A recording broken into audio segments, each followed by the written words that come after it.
Hello and welcome to In Michigan. I'm Brad LaPlante. It is Monday, December 15th. A quick note on the news before we begin today's show. On Saturday, 2 students were killed in a shooting at Brown University.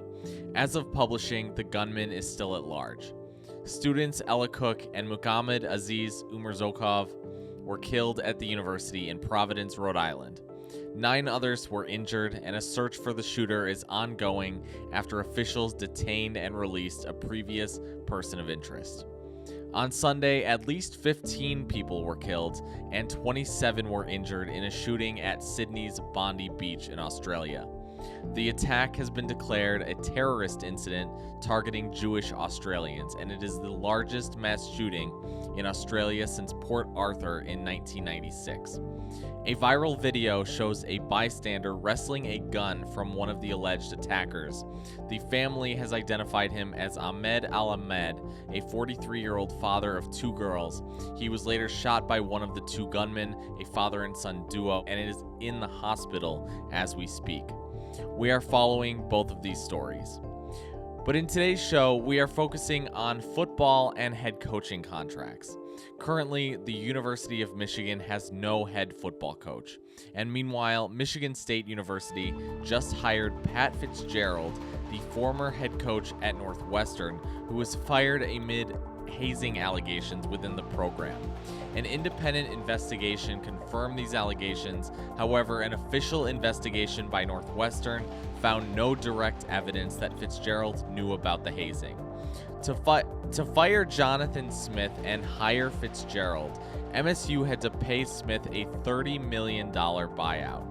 Michigan head coach Sharon Moore was fired last week for having inappropriate relations with a staff member. Moore was charged with home invasion and stalking after reportedly going to the victim's house and threatening to kill himself. Today, we will chat with WLNS sports director Ian Kress about football coach contracts and who is responsible for the money. That's ahead on today's show. The biggest reason why Michigan State moved on was because the wins were not there. I think that was pretty clear. They go 5-7 in year one, and you kind of understood it might take some growing pains given where the program was at with Mel Tucker and that whole debacle that they had going on. But Jonathan Smith comes in, they go 5-7. They have a bad loss to end the season to Rutgers at home. They had a chance to win that game and then go to a bowl. They get blown out at home in the snow, and so that kind of left a sour taste in a lot of fans' mouth heading into that offseason. A lot of them weren't sure what to think of Smith, and then this following season takes place, and they go 4-8. They have an 8-game losing streak in the middle of the season, and there was just no progress made. And I think also with a new athletic director coming in last offseason, Alan Haller's the one that hired Jonathan Smith. Michigan State moves on from him. They bring in Jay Batt. You kind of also had an idea of like, well, this is not Jay Batt's guy. And ultimately, if Jay Batt had decided to bring back Jonathan Smith for a 3rd season, that would essentially be his first football hire. And for a lot of athletic directors, that's the hire you have to get right. And I think Jay Batt realized that maybe this was not a fit. And Jonathan Smith's a great guy. I've interviewed him a number of times, but it just didn't seem like it was a fit. He didn't fit the type of culture Michigan State has been wanting or has had in the past. And so I think they ultimately decided to move on despite the big buyout. And how long originally was Jonathan Smith's contract?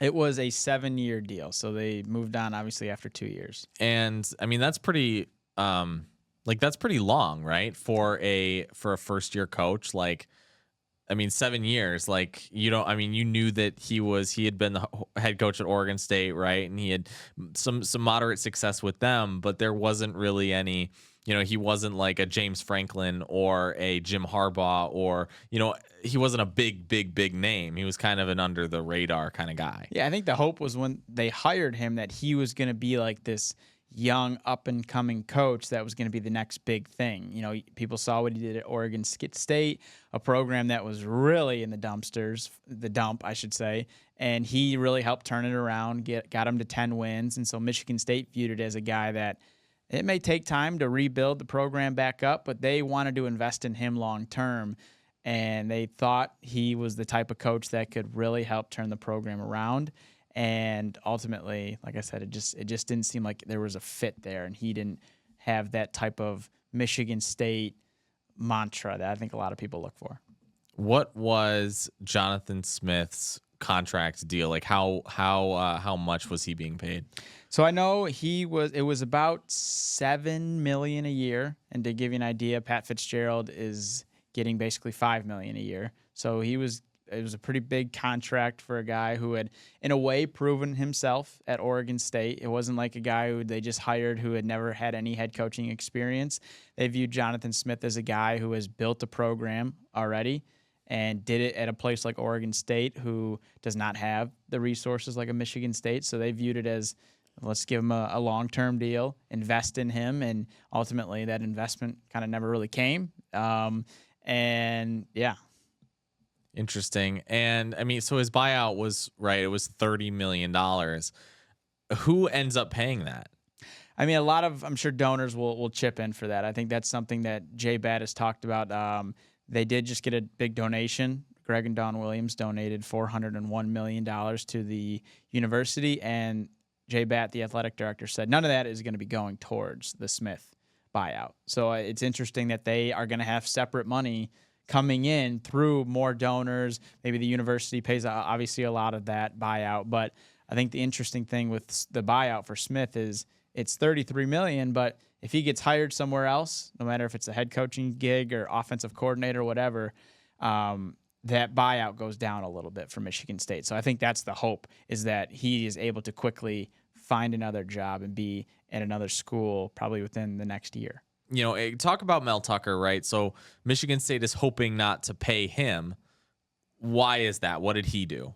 Well, I mean, he obviously was fired for cause for sexual harassment, and they gave him a big contract before this all happened. And so they basically would be on the hook if they have to pay him all the money, like $80 million. And I mean, you got $80 million for Tucker, potentially $33 million for Jonathan Smith, and they just hired Pat Fitzgerald on a 5-year, $30 million contract. So, I mean, with Mel Tucker, there's been not much said or done in the last year, it seems like. There's not been a lot of progress made in terms of, like, who is going to come out on top in that situation and who is going to, I guess, be favored and whatever that means. If Michigan State's going to have to pay him anything, we don't totally know that yet. No one's really heard or seen Mel Tucker. He's kind of just gone ghost mode all of a sudden. But I think for Michigan State, obviously the hope is that they don't have to pay him anything. And what's interesting, too, is this past season, Michigan State turned over evidence that there was recruiting violations while Tucker was the head football coach. And in a way, it almost seems like they decided to turn that in to back their side of, like, oh, Mel Tucker was breaking not just he didn't just have the sexual harassment case, but he was breaking other rules too. So, like, he just was a bad So fit. you're thinking that Michigan, there's a notion that Michigan State might have turned their own coach in just to not pay him? I could see that, yeah, because, I mean, obviously they got fined and they had to vacate wins because of the recruiting violations, but, like, it's not a good look for Mel Tucker if that's something that's happened. So there's another thing that's added to his, like, list of things that were an issue during his time at Michigan State. And so I think that could be something that the courts look at of, like, well, you didn't have control of anything. You weren't on top of anything, and you had a number of issues. So we're not going to do this. Like, you made a number of mistakes. We're not going to award you all this money. Interesting. So Michigan is dealing with a head coaching issue themselves, right? And I don't want to dive too deep into that situation because that is very much a developing story, right? But Sharon Moore had some allegations of, and just for viewers at home, we are recording this on Friday, December 12th. So, there's very much a lot to be developed with the story, but he was arraigned for charges of assault and domestic violence and breaking and entering.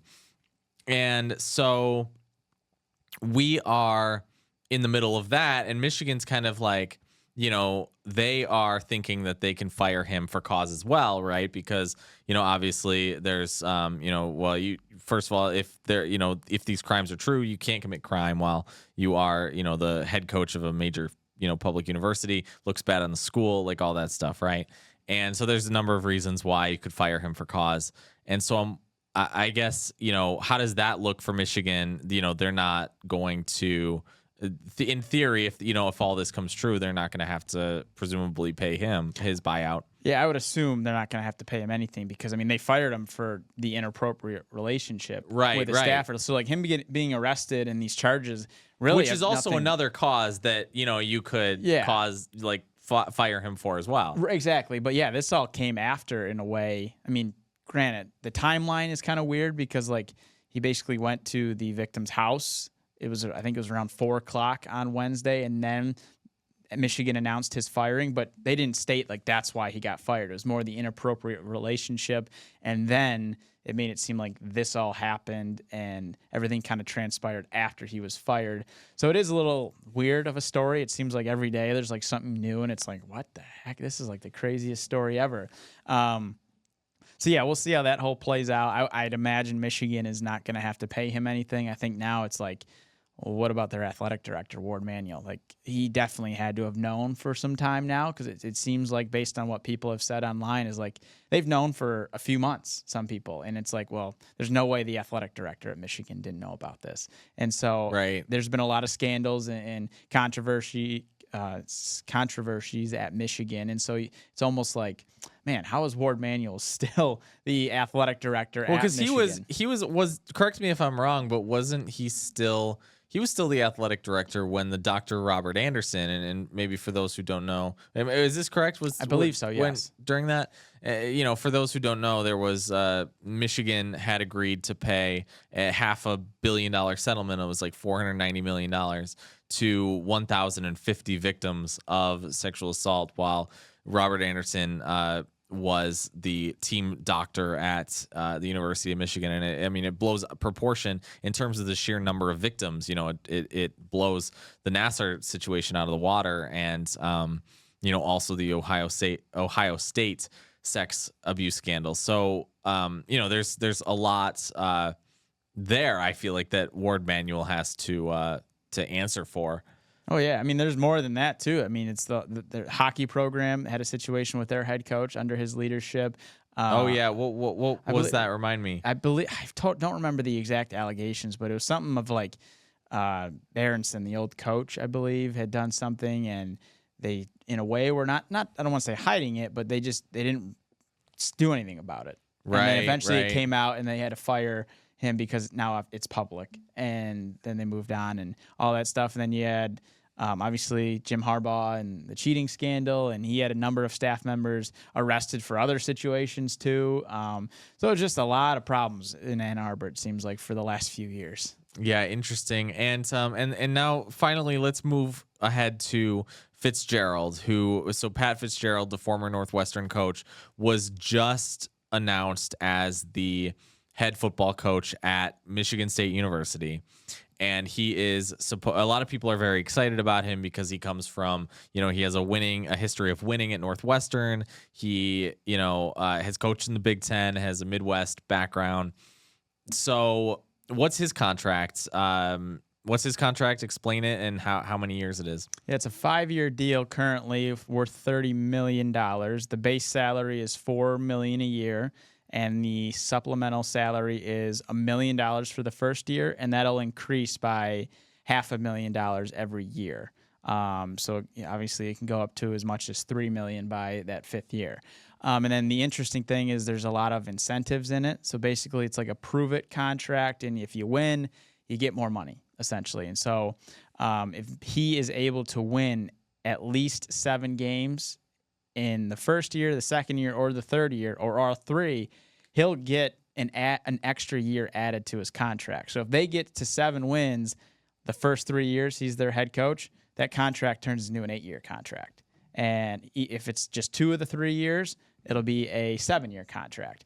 And so that's the interesting part is, like, Michigan State's been bad for so long. They haven't gone to a bowl game for 4 years in a row. That's the bar of, like, if you can get to 7 wins, we'll give you an extra year. And so I think that's the interesting part. And then even if he is to win 6 games, he gets $500,000 too, with the incentives. And so it's kind of interesting. It's like a prove it deal, which also makes sense given he hasn't coached since 2022. College football has changed since he was the coach at Northwestern with NIL. The transfer portal was around when he was at Northwestern, but NIL has certainly changed a lot. Michigan State has shown a commitment now to trying to build the program with this donation from Greg and Dawn Williams. But it's, for Fitzgerald, if he wins, then he's going to get more money, essentially.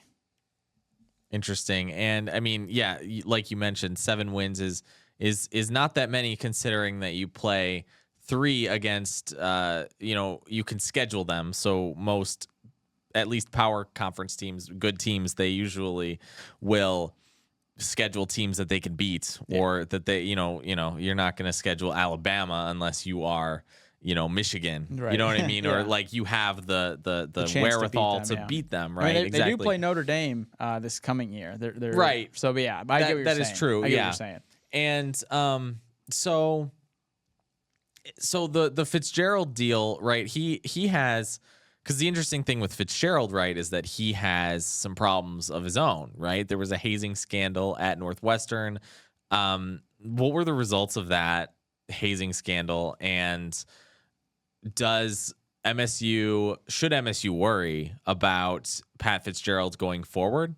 I wouldn't say they should worry. I mean, obviously that's going to be tied to Pat Fitzgerald. That's just the reality of it. He's never going to probably run away from that. He'll be asked questions about that for maybe the first year he's head coach at Michigan State.